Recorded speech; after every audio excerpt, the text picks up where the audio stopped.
partying, and one girl got in his face and he nipped her. Okay. So we knew that it was a lot of stress for him to go place to place, so we took him back. Okay. Again. So now he's with Grandma and Grandpa. Okay. But we do want to make sure, just do our due diligence, just because he's shown some aggression. And you know what? He's 5.5, and I don't want him getting more aggressive. Sure. So, but his home life now is a little bit more stable than what it was. Gotcha. Okay. So before we get started, you may not know this, but we put this on our consultation form and on our website, but we record training sessions, Zoom sessions, consultations.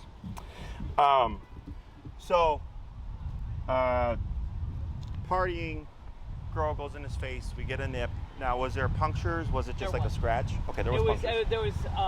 There was only one internal stitch, but he drew blood on her. Okay. You know, and he did give her a warning growl. Okay. And then she still chose to go in. Sure. And my daughter stopped the girl before that to stop playing around. He was agitated.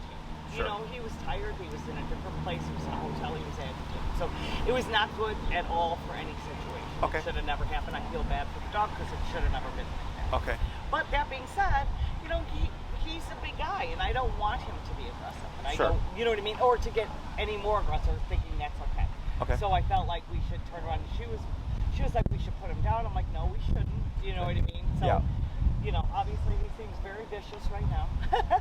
So he's 5.5. When did your daughter get him? Probably 8 weeks. At 6 or 8 weeks. Yeah. Oh wow. Okay, so she's had him for A long time. long And she time. never It's been properly back and traced forth from in her to us. Yeah, This- because COVID. She was an ICU travel nurse. okay. So we have taken him back and forth a lot. She So was he in is Hawaii, very she's been yeah. in Boston, she's been, so the dog is between two homes. two homes. And he's Or much what? And that calmer. second home is random, depending where she is. Yeah, the second home with her is random. Correct. Yes. Yours Ours is the a stable one. Yeah. Gotcha. That's mainly where he grew up, where we Okay. Has any training been done in the past? No. We begged her to get him trained because he's a big guy, and you know he's really good. Off the leash, he's fine. He's terrible when he walks on the leash with me. With him, he's fine. And terrible, you mean like pulling? He pulls me, Sure. and I'm a hairdresser. I don't want to break my hand. He's Okay. strong. Sure. he'll heal pretty well with me. As soon as Me, yeah. as soon as Kelly or Jesse take him, he's just pulling. He's pulling. Gotcha. But I let him I don't know have right the away. strength to, you know, we had a boxer that we did the training with him. We'd snap him back, and he would walk like right here. You know what I mean? I wish this one would do that. Sure.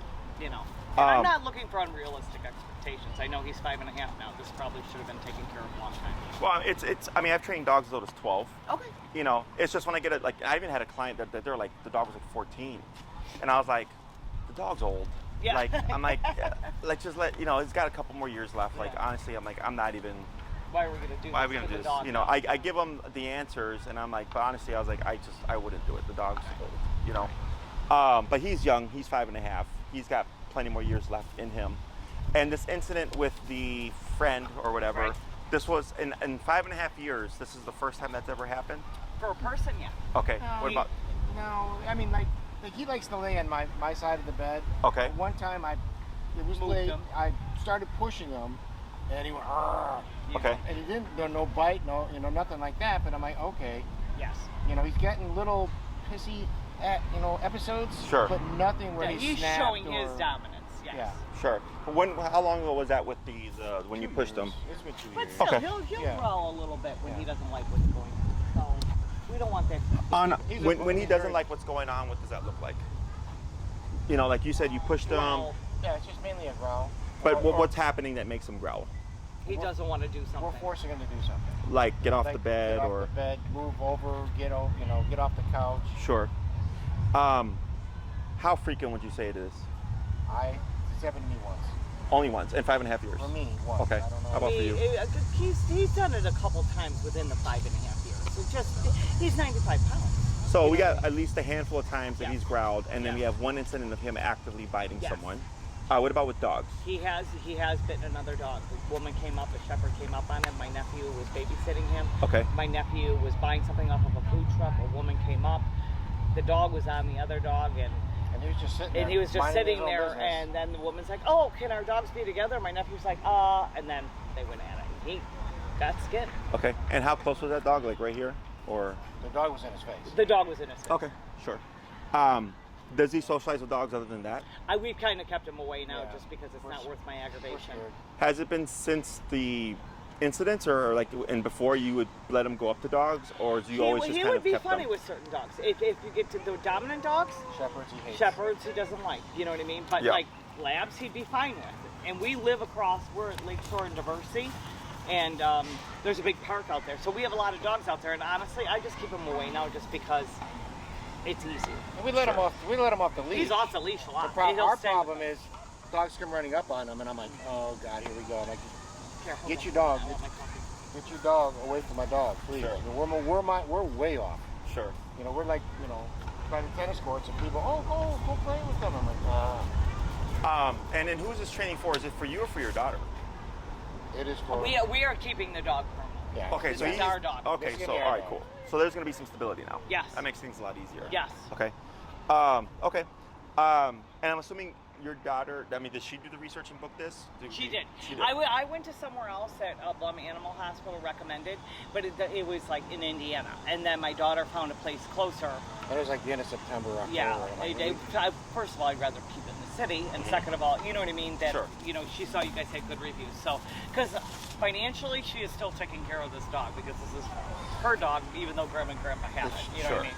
he will not be with her. Yeah. He'll Alright, be with cool. us. I know it's any- a weird situation. No, it's fine. I mean, I've heard lots of stuff.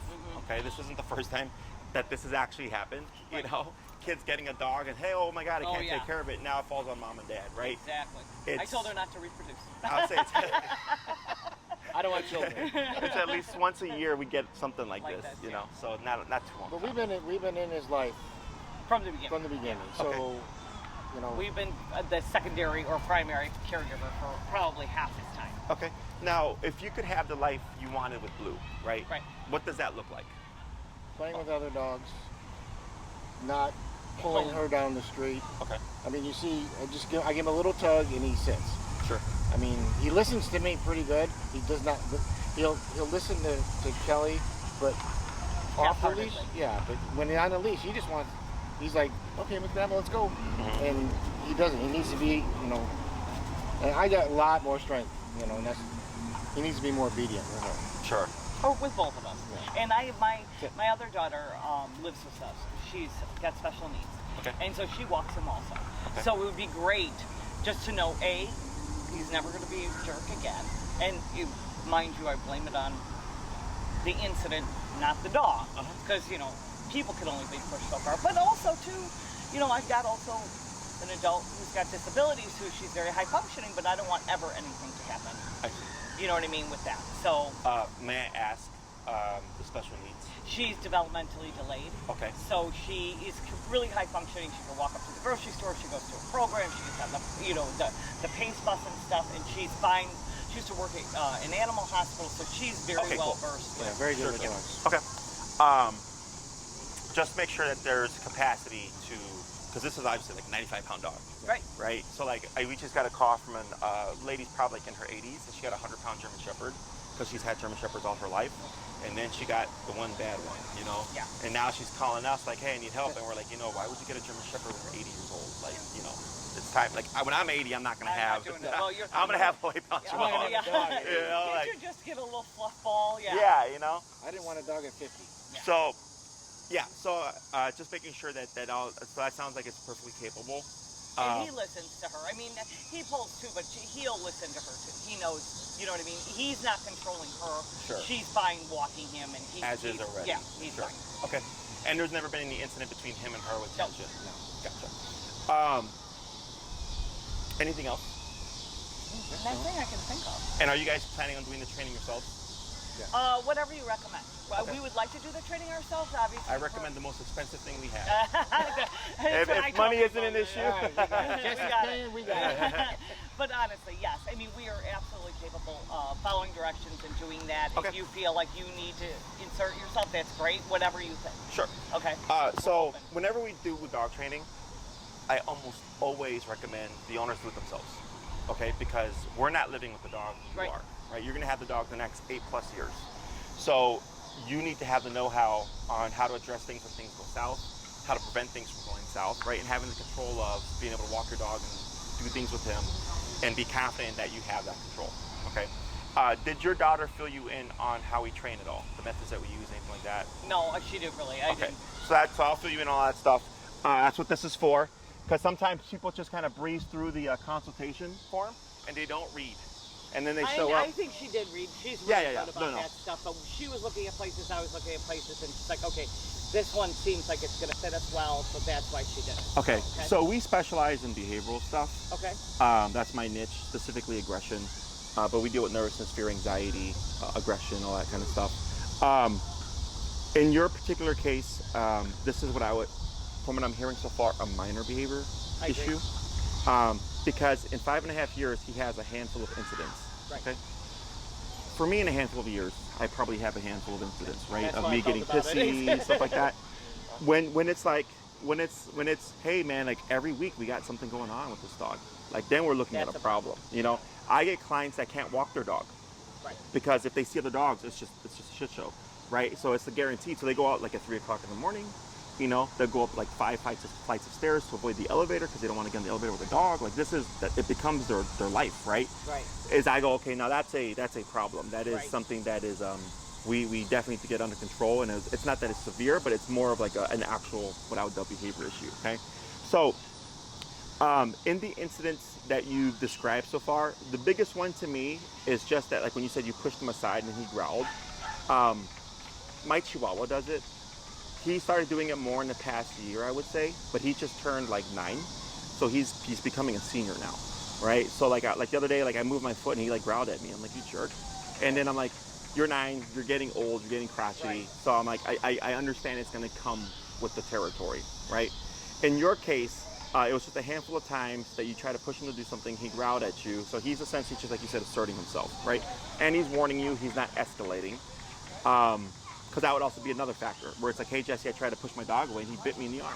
Right. And I go, okay, cool. Well, he's going from 0 to 10 and very quickly, right? So that's other stuff that we take into consideration. The situation with the friend or what have you, with the partying stuff, yes, they pushed the boundary. You know, I always tell people don't put your face in another dog's face. I do so with my dogs because I've had them for 12 years. I know them, I trust them, right? You know what your boundaries are. Correct. I put mine too, but I touch him gently, I kiss him on the forehead. Yeah, it's like, respectful. Yeah. Yeah, and unfortunately people think that dogs are like these little amicable creatures that you could just do whatever you want, like stuffed teddy bears and like everything's Right, fine. I agree. But, you know, I wouldn't want someone's face like this to me, you know, and they're I yell probably, at him if he's in my space. Yeah. you know, like, and they're probably like, oh my God, blah, blah, blah, like all this other stuff. And the dog's like, yo, this is too much. And dogs correct each other by nipping and biting. The issue is when they nip and bite a human, we don't have fur or whatever, and, you know, we can get a good scratch or a puncture, and it doesn't translate very well. Because we could just tell a person, hey, back away from me, give me space, right? Dogs don't have that vocabulary. So if she's pushing, and you said he warned before, correct? And then she pushed, and he's like, all right, you ignore my warning, I'm very uncomfortable, here we go. Now, when it comes to the puncture and stuff, it can be a couple of things. It can be the way that she moved in response to him biting that made it worse than what it could have been, right? So the other thing we look at is when the dog went to correct, how severe was the correction, right? So a lot of times owners will say like, oh, Jesse, my dog grazed me, right? But I moved too fast, they couldn't get me. And I said, no. Dogs are very good with their depth perception and what they're going to apply as a correction. That was calculated, okay? If the dog really wanted to nail you, it would have happened. Well, that's kind of, you know, was my gut on that. Yeah, like, if that's he what I wanted to said. hurt her, he's in. correct. So it's either one of two things. It could have been the way how she moved or in that moment that made a worser interaction there. Or two, he just thought, I need to do at least this as a minimum in order to get you to back off of me. Does that make sense?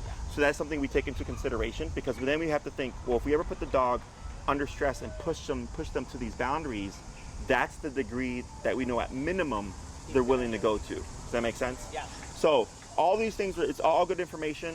The good thing is, this is all over the course of 5.5 years. I'm assuming when she pulled away or whatever, the situation stopped. It didn't continue to escalate. No, it did not. Escalate. It just dissipated. Okay, that's another thing we think about too. Does the dog continue to pursue? Right. You know. That's fair. So all in my opinion, good, because I go, all right, I'm not too worried about like a heavy Yeah, behavioral problem. And we were the same way. I mean, we were like, okay, it's a graze, it's nothing that he didn't go after her, and she's like, I'm putting him. We're not putting the dog down. Now, if the dog would have went after her, torn her face off, and really mauled her, then yeah, we would have. That to me, that's not curable. This is Right. This is, and I've dealt with some crazy ass dogs, you know. So nothing can be fixed as a way we would like fix a car, right? Or it's like, oh, you need a new muffler, here you go, drive away, right? With dogs, it's more so we're teaching them what's allowed and what's not allowed, what's appropriate in handling stress.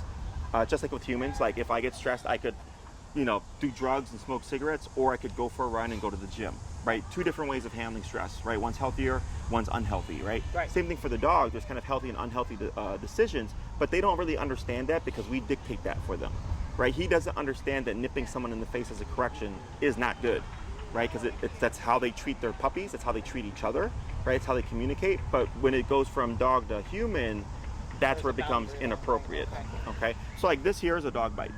Okay, this is 10 stitches here. This was a dog that didn't want to go in the kennel. That was it. It was a Great Dane, so people were surprised when they hear Great Dane. He had never been in the kennel. He was like 1.5 years old, unneutered, did what he wanted the entire first year and a half of his life or whatever, destroyed his owner's house, like chewed it up, like everything was just destroyed, okay? And because of that, when he came to our facility for the first time, and I was just trying to see if he would fit in the kennel, because I'd never had a big dog that big before, so I was like, is he gonna fit? And he freaked out and then bit my hand because he didn't want to go in the kennel. So when I called the owners, they were concerned because like, oh my God, is our dog aggressive? I go, no, your dog's not aggressive, your dog was just scared, right? So I was like, and then we've had that dog now going on 3 years using our services, never an issue again. Okay, it was really that one time, right? So, and even though this was a solid bite, like obviously 10 stitches, my nerves were hanging out, all that crap, it was the situation, the context that kind of dictates that, right?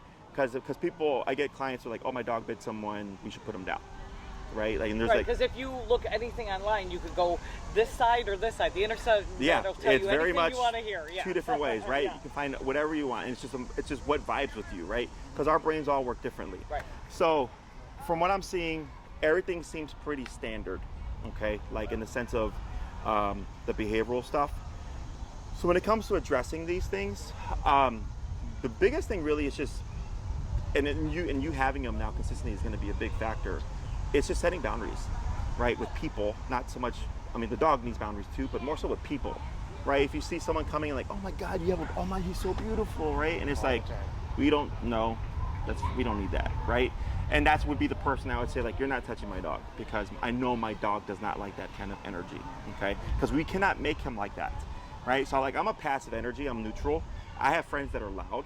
I can only be around them for so long before I'm like, all right guys, I gotta dip because you're getting annoying now. Well, that's fair. You know? I mean, that makes sense. Yeah, I like so the just like theory with dogs, the same thing too. If you got like a passive dog, a lot of times they may not like that kind of energy, at least from people they don't know. But in our world, people are taught like every dog should love everyone and everything, and if they don't, either the owner abused them and or something is wrong, right? And that's not the case. There's also like we have boundaries, dog have boundaries. So it's just learning more about your dog's personality type and then advocating for him as part of being his caretaker, okay? Now, I'm not against pushing comfort zones, right? But for me, like pushing a dog to accept having someone's face right here is not something that I would say is realistic, right? I'm like, exactly, it's not safe. And let's say, you know, this first time it was just a little puncture, the next time maybe it's a bigger one because it's like, this is happening again, right? Why am I doing? Yeah, why am I in this situation? So there's partially that. The getting them to move off of stuff, right? Like we can cover that. As he gets older, this is not a guarantee, and I don't really feel like it's gonna go this route because if it would have done so much more quickly. Is if he doesn't like being made to do stuff or pushed to do stuff and he growls in response, every time that happens and it goes unchecked, the ego grows, right? Because he's like, oh, I growled at you to push me off the couch and then you stopped and I got my way. Right? So then, or like someone was in my face, I nipped them, they backed off, I got what I wanted, cool, so it worked. So that is, you know, is in a way positive reinforcement because the dog did something and it worked. It rewarded what he wanted, right? So that's the only thing that I can think of. But in the cases where that happens and it's a problem, like it's usually like a very quick, like the owner's like, yeah, first I started with this, and a few months later it became this, and now my dog also does this, and now I have all these problems with my dog. Just, you know, to counteract that, I now get him a piece of cheese, and I come on, boy, and he gets down off the bed. So Sure. I'm not pushing him. I'm getting him. You're out- redirecting, I'm correct. getting him out of the situation, and then I jump No, into bed really I do fast. kind of have a question for you because we do use the zapper collar, but we don't zap. He responds very well to the bang. Mhm. You know what I mean? Do you have your collar with you? It's on him. Oh, okay. Yeah, and it has 3 settings. It's got the dinger, the It's got vibrator, the noise, and the then vibrator, and the shock. and the shock. We don't unless one time he was in a dog fight. Yeah, I used a shock just to scare him. Sure. But if I even bing him, like the bell, he knows to turn around because like sometimes he'll just go chasing a squirrel. Well, I can't have you run in the street. Sure. You know what I mean? So, but is that a bad thing or a good thing? Or I mean, So, I know. a so lot of I'm very places much don't- remote collar. You are? Okay, yes, good, yes, yes. because a lot of places that I was reading, they didn't want. Yeah, so that's actually what I was going to go over next because that is kind of like the only way we train. So with puppies under 6 months, we use food, we use clicker, the regular usual stuff because it's a puppy, it's kindergarten. Right. At 6 months, dogs treat their puppies as adults. So then at 6 months, we can train them as an adult, theoretically speaking, okay? So at 6 months is when we start e-collar training. We also use prong collar, which is the spiky looking one. We more so incorporate it when needed. We really don't use it as an actual training tool Okay. because it requires more technical skill. And then when you take the leash off, you no longer have that level of control anymore because the Right. dog knows like, hey, you don't have the leash anymore. You Now can't I'm make gone, me do yeah. it. Exactly. Yeah, and he Remote doesn't collar. run from us. He's there. Sure. He's always looking. Where He's they at, biased. where they at. He's afraid to lose us. Sure. And with the remote collar on or off leash, if something happens, you always have that control how I feel, yeah. pending you have that remote. And it's been very successful for him. So I was kind of hoping you were going to say that. Yes. Awesome. So, do you know what? So this is one that you control. Okay. Do you know how many settings there are on I this think there's collar? 20 on that guy. Yeah, turn it on. Sorry. How long ago did you get this? Okay. On Amazon or something? 16. 16. Okay. And so you only use the tone, you've not used the stem. I have done this when he was in a fight, but otherwise, if I do this, and he doesn't respond, then I'll buzz him, Okay. and he responds. When you did this during the fight, what level did you have it at? I don't even know, probably 10. Okay. And did he stop? He did. Okay. Did he yelp or anything? Yeah. You did? Okay. Yeah. No, it's fine. Yeah. Whatever. Well, I mean, he doesn't. That can't be good for. I mean, it can't feel good for anyone. So yeah, so the way this technology works is this is so in my opinion that's not a good collar. Okay, that's Okay, fine. and I'll explain all that stuff. But it's supposed to be a miniaturized TENS unit. So if you guys have ever had stim therapy that Yep. moves the muscles, right?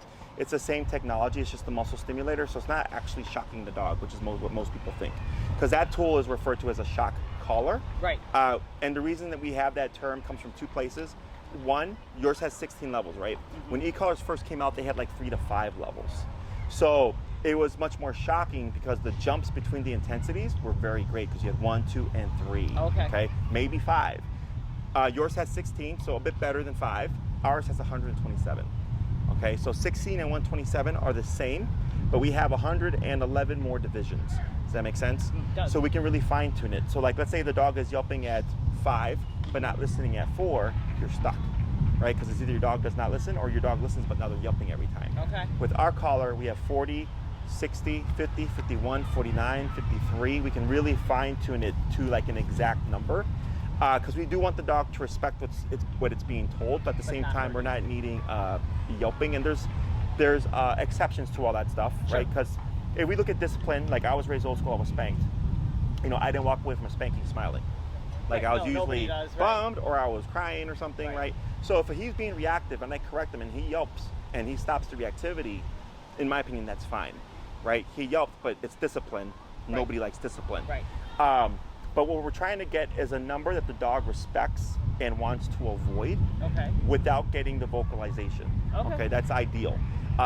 It's not a guarantee that we can always do that. Sometimes it's just you have to. You have to. So like when you tapped him at 10 or whatever, he yipped, but he stopped the fight, stopped, yeah. right? So that tells me that works. There's people that'll tell you that was wrong. And they'll say, you made the dog yelp, you're a horrible human being, and blah, Yes. blah, blah, blah. and they don't understand that in real life, a number that maybe wouldn't make him yelp probably wouldn't stop him in the middle of a fight. Especially, and that's what I'm worried about, a dog running up on him. You know, he's 95 pounds, controlling him, or 92, but controlling him, we're in a park like this. I mean, if you know what I mean, I don't want him to kill another dog. Correct, right.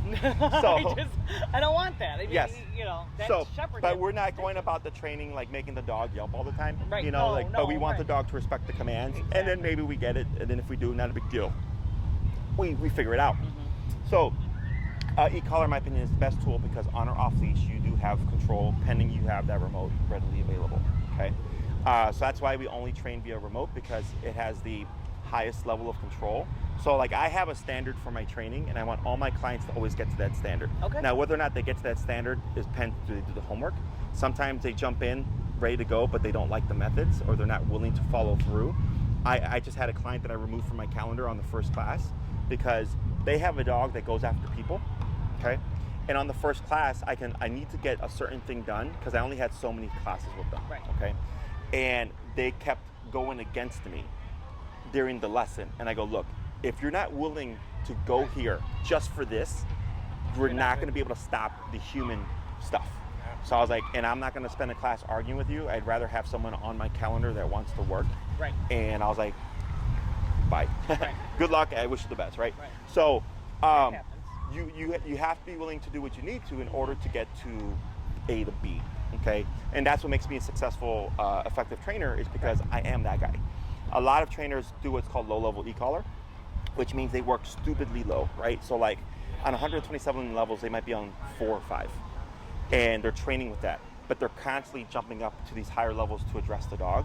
Whereas for me, we work as high as needed all the time so that we don't even have to address the dog. The dog just learns like, okay, I gotta just listen.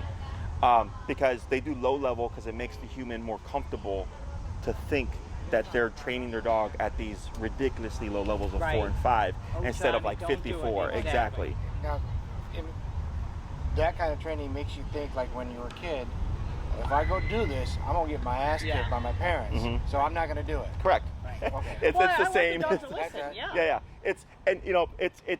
It's respecting the consequence. Which I'm Right. okay. I'm okay Right. with that. Yeah, I am too. And the dog tells us everything. So like, let's say he becomes reactive for whatever reason, right? He lunges and barks at the dog while we're training.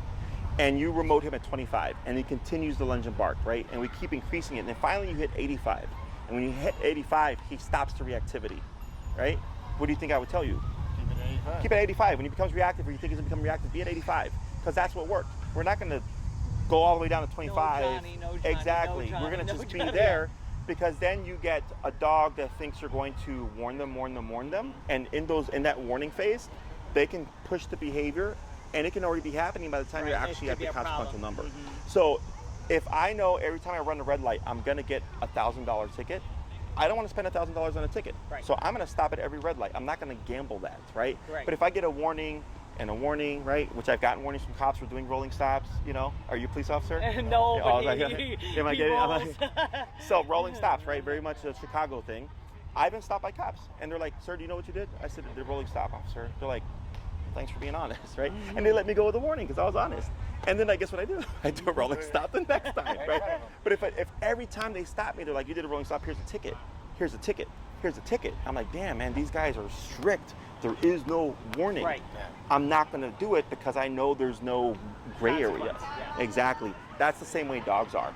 So if you're very consistent with the consequence and appropriate consequence, you start to see the dog make decisions and not do things because they know what's going to happen. Right. But the problem is people want to give their dogs the opportunity to avoid the consequence because it makes the human feel better. Right. Okay? Because they feel bad about doing this stuff. So One other question I have, and this is a big problem with me, is getting a muzzle on him. If we can somehow work on that, give me tips to get him. oh, sure. Yeah. So muzzle conditioning, that's something that's very important. Because if we let him outside with other dogs, he can run. Because I know if he's got the full muzzle, he's not going to attack. Sure. Or he's not, if he does, Well, he's the not gonna vet be. wants him to be in the Sure. So email Maria after the class and just tell her like, "Hey Maria, can you please send us the muzzle training videos?" Okay. So, and then I can give you more instruction as well. we have videos on our website about muzzle conditioning. It's very easy. It just takes time. Yeah. He would be on a Baskerville muzzle. Do you have one yourself already? It's a full face. Is it like a basket? Is it like a mask? It's like a basket. It's not like a mesh one? No, No, it's rubber, but it's full. Okay. It sounds like it's probably the Baskerville brand or style, Yes. which if it is, then that's good. And then you just take your muzzle and then apply what you learned from the videos. What I would do is remove any treats that he may get throughout the day, no more. Okay, and then you use his daily diet to train him on the muzzle. Okay, so he only eats if he eats his food out the muzzle. If he doesn't eat, then he doesn't eat. So no food out. Nothing. Because you need to increase the value of everything, right? So it's against instinct for a dog to starve themselves to death. So if he goes 4 days of like, I'm not gonna eat out that muzzle, and then finally on the 5th day, he's like, damn, I'm getting pretty hungry, I need to eat, he's finally gonna eat out the muzzle. But what he's learning is that's the only place he's gonna get food. Does that make sense? So it's again, hard for the owners emotionally, but for the dog, remember, they don't think that way. If they're like, man, like food only comes out in the muzzle now, it's no longer in the bowl, it's no longer coming from your hands, no longer coming from the counter, no longer getting treats, right? All of a sudden the value starts to go up. And then he's thinking like, all right, well, I have to eat, and the only time I get food is when that muzzle comes out, so I'm gonna just have to, deal with it and do it. And that's the best way in my opinion, because it makes the dog want to have the muzzle on. Okay, because as opposed to so scary that we're going to the vet. correct. And then we have the dog wear the muzzle sometimes for walks. He wears the muzzle sometimes in the house, so that it's not tied to the vet always. Because if you always put the muzzle, then go to the vet, he's going to learn that It's a sequence, train, yeah. and then he's not going to want to put it on for sure. Okay, but that's something that you can ask Maria, and she can send you the videos. Awesome. Okay. Yeah, because we don't really use them. I don't let him buy dogs anymore, and Sure. he never did that with, you know what I mean? Sure. Anyway, but So the him being with other dogs is the most complicated one, okay? Because if he's not been around a lot of dogs in 5.5 years, his social skills are he used to be, and then COVID happened, and then we took him out to the suburbs. sure. And we had a house out in the suburbs, and so then he wasn't buying dogs. Hold But on, like I'm the getting- neighbor's dogs, he had no problem with. Sure. He sees them through the fence. Uh-huh. Oh, I'm okay. afraid somebody's gonna pick this up that I left it over there. Yeah, no, you're So fine. I'm like my squirrel. I'm like, here. So that's the most complicated one, because one, let's say the dog starts to mount him, right? Like everything's fine, then the dog starts to mount him, and he decides he doesn't like to be mounted, right? And then he goes to correct the dog, and then we have a potential dog fight, because the dog's like, hey, what are you trying That's to why I correct want me? the muzzle on him. Yeah. Right So outside. if you're trying to socialize him, the muzzle is going to be your greatest tool. But we can't make him like being with dogs. Like you can't make, like with a person, like I can't make you like Right. a certain food that you don't like. You have to try it and then decide for yourself, like, you know what, I kind of like that, right? I think he does though. I think he wants to play. I really do, because we'll be out in the park and he'll stop and get down and just lay down and look at the dogs. Sure. Like he wants to go over there, but he knows I can't. Well, there's always that one that he's not sure he's gonna like. That's I can live with him not being with other dogs because it's less aggravation for me. I look at it as friend dogs and family dogs, neighbor dogs, are the most realistic because there's some level of control there. Whereas if you go to the park and someone brings a dog that shouldn't be there, Exactly. right? And then it's like, now you have a problem. Well, and that's what I'm worried about, him being the dog that shouldn't be there. Do you know what I mean? 'Cause Sure, all yeah, of a yeah. sudden that he's decided that he doesn't like Charlie over there. You Yeah. know what I mean? So for me, I don't even care if he's by a dog because I don't really want that aggravation. I would suggest you guys talk about that because that's definitely going to be a thing. Okay. Because if you're like socialization, we're not worried about, then it makes things easier, right? But if it's like he would like to cover socialization, we can. And I would just say, like, realistically speaking, I would keep it to friend dogs, family dogs, and neighbor dogs, Yeah. and I would show you how to introduce them correctly. And maybe that's where we need to start. Yeah, I think, Lola, yeah. Sasha. I mean, there's dogs in the family that are, people don't come and visit us because of Blue. Sure, We don't know what's going to happen. sure. So- And like the people that come over, like, does he have like a circle of trust where it's like, oh, like we've never had any incidents with these people? Never friends. No, we don't have problems with friends coming over. Anyone can walk into our condo. Okay. Rip us off. Sure. I know, Yeah. he'd be like, yeah, whatever. Yeah, and again, going back to the behavior stuff, like that also is like, it's good information because if it's like we can't have people come over, then obviously there's Oh more no, stuff we have going people on. in and out all the time. Even like workmen, like in the building, like they come in, they have to fix a Construction, blind or whatever, something. yeah. Yeah, It's fine. Okay. He just So walks up to him, walks away. for the collar that I would recommend for him, he would be on the Dr. Black edition, and Maria will fill you in on this stuff. She'll send you an email with everything. Oh, so I don't have to keep writing this Yeah, down? you'll be fine. Perfect. So it's meant for 70-pound dogs and over, so it's meant for a dog his size. And how much normally is that? Those run around $330-ish with tax. Okay. We've been using this brand of collar for like And over are they 10 years now. waterproof? Yes. Okay. Waterproof 1 mile range. Okay, so that's great. Oh, wow. And yeah, okay. the 1 mile, obviously, like people like in the city don't need that much control, Right. but for like it's meant for hunting dogs, Sure. so they send them out really far. But yeah, you have technically up to a 1 mile range, and both the transmitter and the receiver are waterproof. Okay? Awesome. So it's meant for a dog his size. It's meant for 70-pound and over dog. And the reason why that's important is when that little scuffle happened and you remoted him at 10, 11 and he stopped, that's where it's really important. Okay, because if you don't have the right amount of output, the dogs will blow right past it. Right. And they'll continue to fight. Okay, and I've had clients be maxed out on their collars, and the dog's just fighting, and the collar is doing nothing. Because they're so adrenalized, they're so in the fight that they're not perceiving what's happening on their neck. We used to have an electric fence and our dogs in our yard, and my brother's dogs would come over and they blow right to the fence. They Yes. didn't care. Yeah. They're like, nothing zaps me, doesn't matter. Yeah. So that's why that's why it's Right. important. I would probably also have you guys work with him with the prong collar as well, because he has 95 pounds. Think of the prong collar as additional information. We do have one. Okay, and then, so like when you come to class, if you decide to move forward, you would just bring your prong collar, so I can take a look at it, make sure that it's the correct collar. one. Yep. Because people tend to get the wrong size or the wrong brand. There's only really one brand, it's Herm Springer.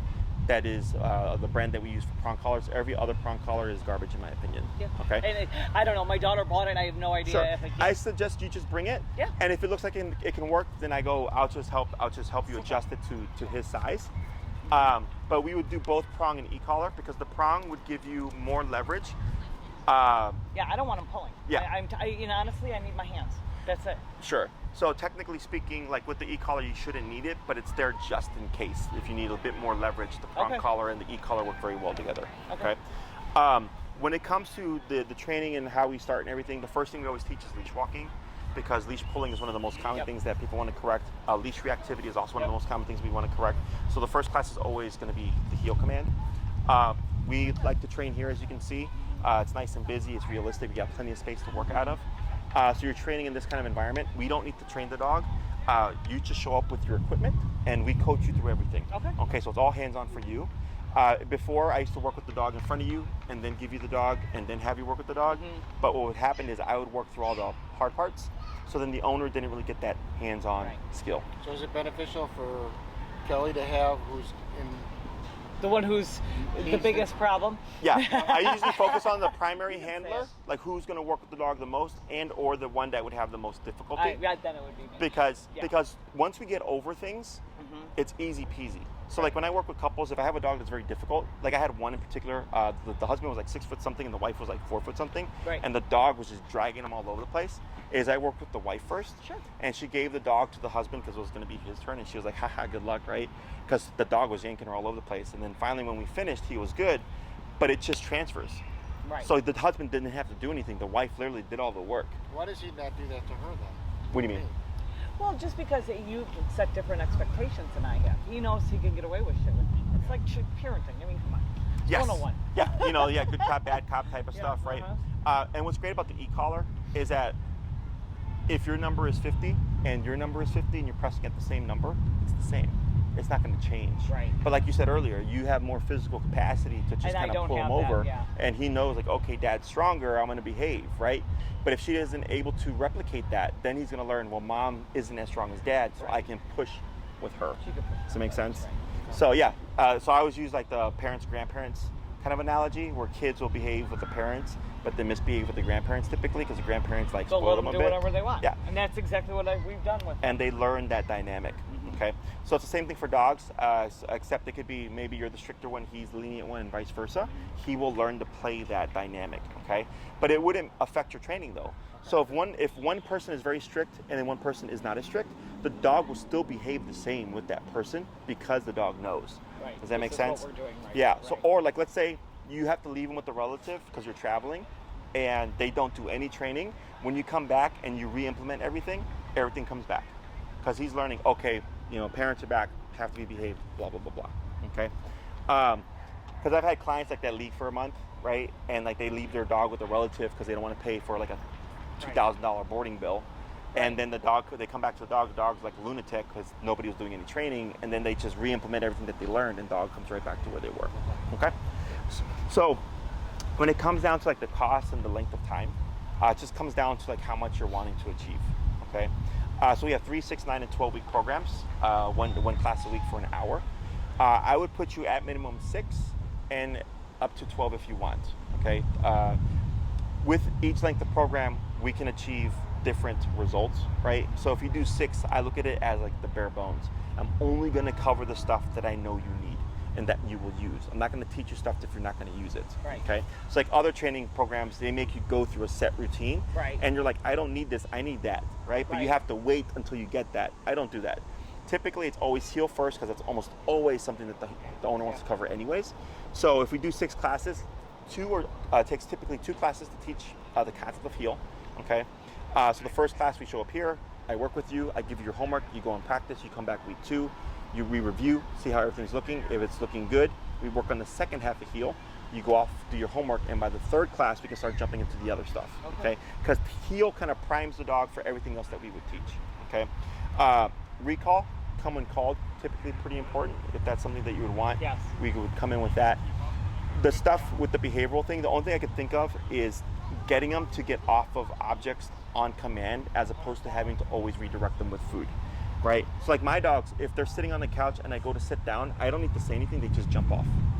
Okay, when I come in, I just go to sit down, they just jump off by default. They know dad's coming, he wants the couch, we're gone, right? Whereas for most people, that they'll shove the dog, or they have to like ask the dog to get off, right? Or pull the dog off. we would like that. Or they have to squeeze in, right? Yeah, no, my dogs jump off because they know like dad wants this space, we're getting off, right? That's just a respect factor, okay? So that's something that we could also cover. Okay.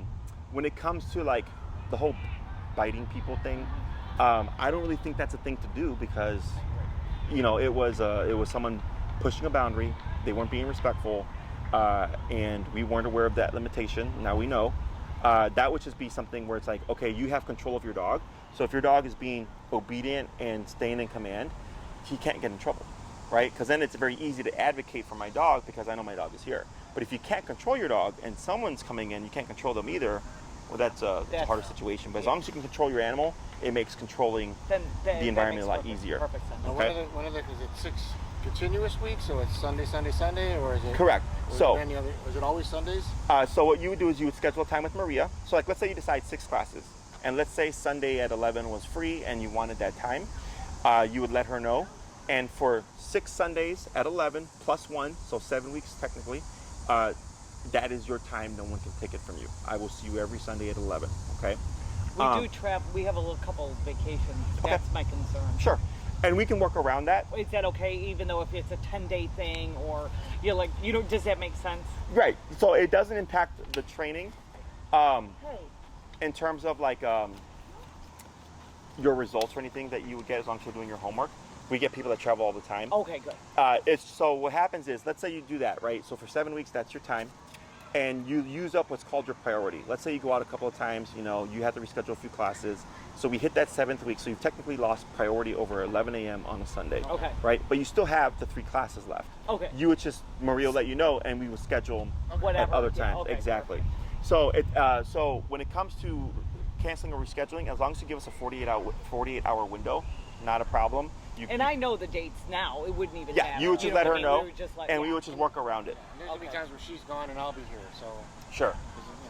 And then there's, so as long as we know ahead of time, no big deal. If you cancel day of, we do give everybody a last-minute cancellation as long as it's outside of 5 hours. Okay, if your class is at 5 p.m. and you cancel at 12:05, that counts as a class because we don't have enough time to adjust my calendar. I work by calendars. I get it. Sure. I do not cancel. But other than that, as long as you give us a 48-hour window, we're good. Yeah. Doesn't count towards you. Keep your classes. We will just find a spot to put them in. And how much normally is per class, or do you guys have? We do programs. Okay. So it's cheaper. Yes. So it's cheaper per class per longer program. Okay. So if you book 6, 9, or 12, you'll see, and these are on my website as well. Okay. You'll see how the per class rate is less and less as the program is longer. So I would put you at a minimum of 6. Okay, it's the real basic stuff. we would get leash walking, we would get recall, we will cover a little bit of behavioral stuff, maybe stationary control. So if you want to take them with you to a restaurant and not have them kind of wandering, and you just tell them to like stay put for a bit, and you can sit there and hang out with them for an hour and a half, we can do that, pending you do all your homework, okay? If you want even more control, then there's 9 and 12 classes. So we can technically build a dog up to off-leash control. All commands, sit, stay down, come, place, heel, so 6 commands, can all be done up to an off-leash level if the owner wants, right? That's typically for people that, you know, they go to the lake with their dog, there's like they have a cabin or something, their dog's off leash all the time, they go to the dog beach, they're at the park, they go to picnics and, you know, bring the dog everywhere with them. They want that full control, okay? Most people are within like a 6 to 9 class range.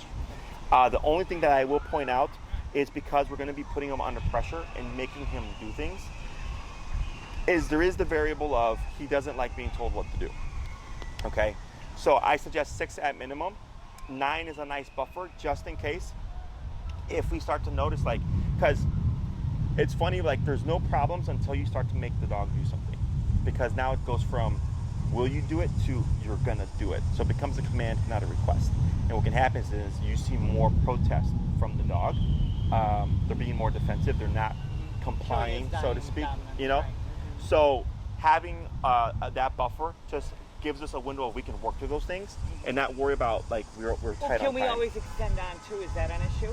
You can, but we don't prorate programs. Okay, so if you did 6 and then decided to add on 3 later, you would pay the cost of what 3 is. Okay. Does that make sense? Because my calendar is booked out in advance. I get it. So then this way, if you book 6 classes, Maria knows when that program ends, and she can already book people after that program, right, because she knows that's when it's supposed to end. I'm glad right? we're doing this now, then, so we're not doing this in snow. Yeah. Yeah, that's going to be the other thing too. You know, we're going to be going into the fall and stuff. We do work outside as much as possible, but we may fall into the winter, you know, especially if you're traveling and stuff like that, where things get pushed back. Some clients, and we have a facility that we operate out of, so we can still train, but then remember that your training is still going to happen even during the winter, right? We're outside. So if he's good with the winter and it's not a problem, He loves it. then we're great. But we, at least for the class, can work indoors, so you can focus more on learning and not worry about keeping warm. Some clients also, depending on how they feel, once we get to that later part of the program, some will pause, wait till next year, spring, summer, and then finish off the program then, and then spend the winter kind of just practicing what they've learned. So I actually have 2 clients coming back after Labor Day to finish up their last class from last year. Okay. So they did, both of them did a 6-week program. They did 5 classes, and then they're like, we're just going to practice what we know until we'll book you next year. And then I see them on there. So if you decide to go that route, just remember that it is your responsibility to book those classes if you take a little break over the winter. Otherwise, we pretty much meet week by week. If you do a longer 9 or 12 class program, pending how he does, I just keep pushing forward. Okay, if he's doing great with the training, he's not being resistant, he's very compliant, and he's learning very well, I will get you as far as I can get you. Okay. So then we might find by the 7th class we covered all the obedience stuff, we covered the behavior stuff, he's doing great, everything's easy, and I might tell you, I suggest you take these things that you've learned, take a break and practice everything, and then come back and I can help you get them to an even higher level of training. But you need time in order to practice all that stuff. Okay. And be consistent. Correct. So some clients like to do that. So I'll make you aware, like, hey, you've achieved a lot. If you want to get even more, you need time to practice, and then I can come in and help you build off of what you achieved. So like I have a client that I saw yesterday that I didn't see for 2 months because they went from a 9-class program to a 12-class program. So they bought 3 at the end, and they had their 10th class yesterday because they saw how effective it was, and they wanted to get like full control. So then from class 9, they took 2 months. I saw them yesterday, reviewed what they had gotten done. They made great progress. We taught a couple of other things, and I said, go and take another couple of months. Right. You know, and then we build on that as well. Okay, cool. And that's if you would like. Otherwise, some clients are just, we want to finish the program, we're good, you know. Yeah, well, whatever. You know, we have had our boxer we did put into classes. So, I mean, we are very open, and we want, like, we used to have our boxer lay in our lot, and you know what I mean? We're about this, and he's good off the leash, but I would like to make sure that he's full control off. Yes, so, because there's 2 different things. There's off-leash where the dog doesn't really run away, but there's off-leash trained where it's like if I call my dog and all that stuff, you know. The 9 weeks might be a great, You know what I mean? Yeah, I think if all you're really caring about is just like making sure you have control and not having to worry about certain things, 9 is good. Unless you're wanting that full control, 12 would probably be overkill. Okay. Because I feel like he's going to be receptive because he's receptive to him with the boundaries he set. So, Sure. You know what I mean? Yeah. Any other questions? No, you're good. I'm good. So then who would be booking this, Jessica or Me. you? Okay. So then Maria will reach out. Jesse, I think Jessica gave Maria my email, but I'm not sure. She said my mom's going to be doing this. Yes, I see. Yeah, I got your Yes. email right here. So yes. So basically, just contact me. Jessica's out of the picture. It's just going to be her credit Sure. card. Okay. I'll let Maria know. Yeah. I'll let Maria know, and then we would have to bill it to her because if it's a different name to the credit card, I get it. our point of sale will. That's fine. It'll kick it back. It'll charge Yeah. it more. I get it. Not a problem. So other than that, you can do all the communication stuff. That's not a Yeah, big and deal. she'll send me all the information for like the collar and the muzzle and how much the programs are, right? Or I can go on your website. On my and look at website, that. if you Okay. canineperspective.com, it doesn't matter how you spell canine, either spelling should take you to my website. Okay. You go to obedience programs, and then it'll say like Enrique's rates, and then you'll see my rates. Okay, so Enrique And has. you're Jesse, right? I'm Jesse. Yeah. I'm the owner. So I have 12 years experience. Enrique is my head trainer. He's been with me 2.5 years. Very solid trainer. So you'll see a difference in rates because he's a young buck and I'm the old guy. I get it. I'm a master stylist. You know, you pay for the knowledge. That's Yeah. what it is. So, but you'll see the differences of rates there. Sure. And then we'll put you in contact with Maria, and then she'll handle all the booking stuff. She does go by our contract. So if you want to take your time to read the contract, which I suggest you do. Sure. But what happens is people ask questions, right? And Maria's answering the questions, and we're booking everybody else because they're submitting the forms, Of they're course. submitting their payment, and then you're like, oh wait, I thought Jesse had Sunday availability, and she's like, well, No, he got booked up. Yeah, because... don't. I understand how scheduling works, Yeah. so don't worry about So, it. Not going to be but offended just by a heads that up at to all. you that the contract is what she goes by. When that contract is submitted, she knows that you're serious, and then I get it. things really start rolling. Sure. Okay. No Otherwise, problem. take your time to read it. I do. I will be gone the next 2 weekends, and I do want to be kind of primary on it. So Sure. you know what I mean. That's fine. You can book in advance. Okay, So good. you can have your times. I'm going to be out next weekend anyways, Okay, good. so it's not a problem. Okay. Okay. Perfect. Otherwise, if you have any questions you may have forgotten to ask, feel free to reach out and ask us. No, what it was very informative. I thank you for covering everything. That's great. And can we look at the muzzle videos prior Yes. to? So when Maria reaches out, you can just let her know, and she'll send you the link to our muzzle video stuff. Great. Okay. And if you have any questions on that, just shoot us an email. But I would start withdrawing treats and stuff like that in the meantime, even though you're not doing much, to start heightening the value of his kibble. Okay, or whatever it is that he eats. Because once you start to restrict options, the dogs are like, okay, like I really need to take these opportunities because I'm not getting as much as I used to. Right. Okay. Other than that, that's pretty much it. Okay. Okay. Perfect. Anything else? No, that's it. Thank you Awesome. for all your It was help. a pleasure, guys. So nice meeting you. Pleasure. If you need anything else, you let us know. Okay. I will do great. that. Thank Thank you, you. Jess. Take care.